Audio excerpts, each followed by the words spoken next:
जिसमें किसमें देखा हमने, योग वशिष्ठ में पुरुषार्थ के बारे में योग वशिष्ठ में बताया गया है।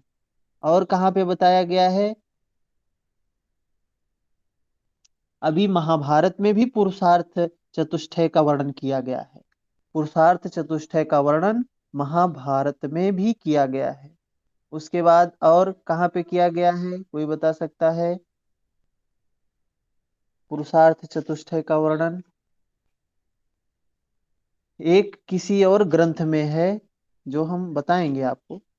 तो ये पुरुषार्थ चतुष्टय हो गया। षड दर्शन की अवधारणा हमने, छह दर्शन क्या क्या है उनके बारे में विस्तार से देखा। फिर उसके बाद ज्ञान मीमांसा, यही है मीमांसा जो जैमिनी है। तत्व मीमांसा कौन है? ये चारवाक तत्व की बात करते हैं। मुक्ति सांख्य की बात, योग की बात, वेदांत दर्शन, ये सब को पढ़ने के लिए कहा गया है। तो इन सबको हमने देख लिया। आज हम देखेंगे महाकाव्य एवं स्मृतियों का परिचय। महाकाव्य और स्मृति क्या है? रामायण है, महाभारत है, याज्ञवल्क्य स्मृति। तो रामायण में भी कई अध्याय हैं। इनको अध्याय को ना बोल के कांड बोला गया है। जैसे गीता में कितने अध्याय हैं? 18 अध्याय हैं गीता में। वैसे महाभारत में भी अध्याय हैं, 18 अध्याय, लेकिन वहाँ कुछ और बोला गया है। और रामायण में भी अध्याय है, उनको भी कुछ और बोला गया है, अध्याय नहीं बोला गया है।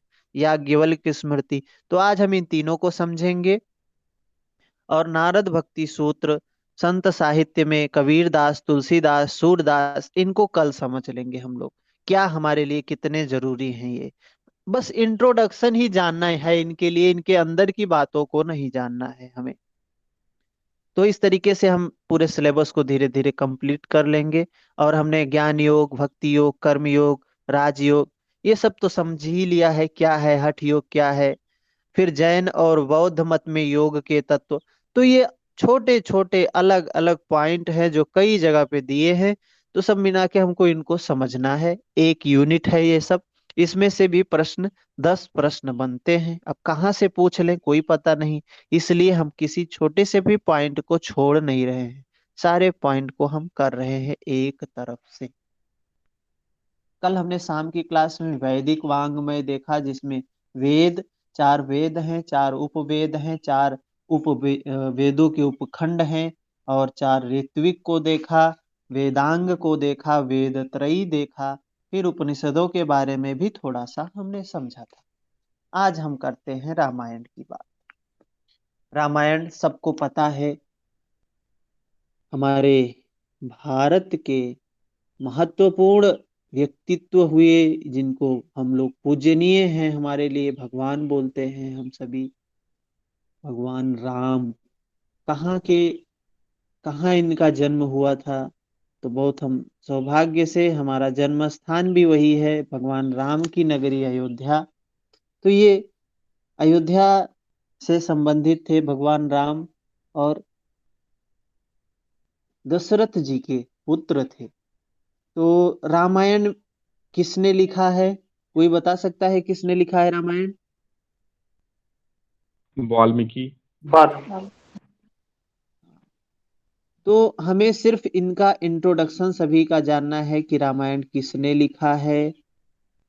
वाल्मीकि जी ने लिखा है। और वाल्मीकि जी, शुरू में हम लोगों ने कहानी सुना होगा उनका, कि एक डाकू थे, इनका नाम था रत्नाकर। ये क्या करते थे? लूट पाट करते थे, लोगों को मारते थे, जो भी यात्री रास्ते से, उस जंगल के रास्ते से जाते थे, ये उनको क्या करते थे, उनके जो भी पास चीजें होती थी उनको छीन लिया करते थे। तो ऐसे ही एक बार कुछ साधु सन्यासियों का कुछ जा रहे थे, उनमें से ये उनको बंधक बनाया इन्होंने। तो उन्होंने प्रश्न किया कि तुम जो ये सब काम कर रहे हो, ये गलत काम कर रहे हो, ये किसके लिए कर रहे हो? अपने परिवार वालों के लिए कर रहे हो, अपने पत्नी बच्चों के लिए कर रहे हो? तो क्या इसके जो पाप कर्म कर रहे हो, इसके भागीदार वो लोग होंगे? तो इनको थोड़ा सा वो हुआ, कहे हाँ बिल्कुल होंगे, क्यों नहीं होंगे, हम उन्हीं के लिए जब काम कर रहे हैं तो भागीदार क्यों नहीं होंगे वो। तो उन्होंने कहा कि अच्छा ठीक है, आप मुझे यहाँ बांध दो और जाके पूछ आओ एक बार कि आप ये काम जो कर रहे हैं क्या आप लोग इसमें भागी होंगे कि नहीं होंगे। तो इनके माँ बाप पत्नी सभी ने हाथ खड़ा कर दिया, मैं क्यों भागीदार हूँगा। आपका कर्म है, आपका फर्ज है हम लोगों का पालन पोषण करना, तो आप कर रहे हो और उसका भागीदार आप ही होगे, मैं नहीं हूंगा। तब से इनको ज्ञान होता है और यह उन संतों से, उन ऋषियों से पूछते हैं कि मुझे मुक्ति का मार्ग बताइए, जो कुछ हमने किया है उससे मैं कैसे मुक्त होऊंगा। तो उन लोगों ने कहा आप राम शब्द को क्या करिए, जाप करिए, राम के शरण में जाइए। तो इनसे कहते हैं राम शब्द बोलिए, तो इनके मुख से राम निकलता ही नहीं है, राम नहीं निकलता है। ये राम जब बोलने का वो करते हैं तो इनके मुख से मरा शब्द निकलता है। तो वो लोग कहते हैं कि ठीक है कोई बात नहीं, आप मरा शब्द का ही उच्चारण करिए। तो बोलते बोलते बोलते बोलते मरा मरा मरा मरा मरा मराम बोलते बोलते वो राम राम हो जाता है। और ये उच्च के कोटि के फिर संत हो जाते हैं, ऋषि हो जाते हैं, वाल्मीकि जी महर्षि हो जाते हैं। तो वाल्मीकि जी ने रामायण की रचना की। ये रामायण जो रामायण का जो वाल्मीकि जी का काल है वो त्रेता युग है। त्रेता युग में रामायण का जो है काल है। जैसे अभी इस समय कौन सा युग चल रहा है, कली युग। तो चार युग बताए जाते हैं, सतयुग, त्रेता युग, द्वापर युग और कलयुग। तो हम लोग कलयुग में हैं, लेकिन यह त्रेता युग की बात है। रामायण, रामायण जो है कितने अध्यायों में बांटा गया है, अध्याय नहीं बोला गया है यहाँ, यहाँ बोला गया है 7 कांड में बोला गया। जैसे हमने क्या पढ़ा था, हमने शिव संहिता पढ़ी थी, तो शिव संहिता में अध्याय ना बोल के वहां पटल बोला गया था। पटल, प्रथम पटल, द्वितीय पटल, तृतीय पटल। वैसे ही यहाँ पे और सिद्ध सिद्धांत पद्धति में क्या बोला गया था, सिद्ध सिद्धांत पद्धति में अध्याय ना बोल के पिंड उत्पत्ति विचार पिंड संवित्ति पिंडाधार ऐसे नाम दिए गए हैं। तो यहाँ रामायण में अध्याय ना बोलकर यहाँ बोला गया है कांड। भगवान राम के जीवन की जो घटनाएं हैं उनको 7 कांड में विभाजित किया गया है। 7 कांड, जिसमें क्या है, पहला है बाल कांड, भगवान के बाल जीवन के बचपन की घटनाएं उसमें वर्णित की गई हैं, बाल स्वरूप का वर्णन किया गया है, तो उसको बोला गया बाल कांड।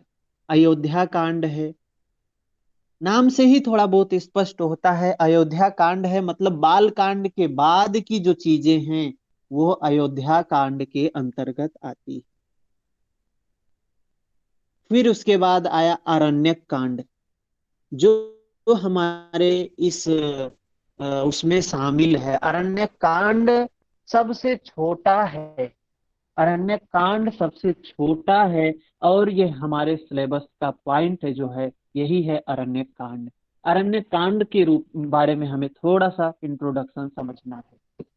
फिर चौथा अध्याय आता है किष्किंधा कांड, पांचवा है सुंदर कांड। सुंदर कांड में सुंदर भगवान के सुंदर जीवन के घटनाओं का वर्णन किया गया है, उनके सुंदर स्वरूप का वर्णन किया गया है।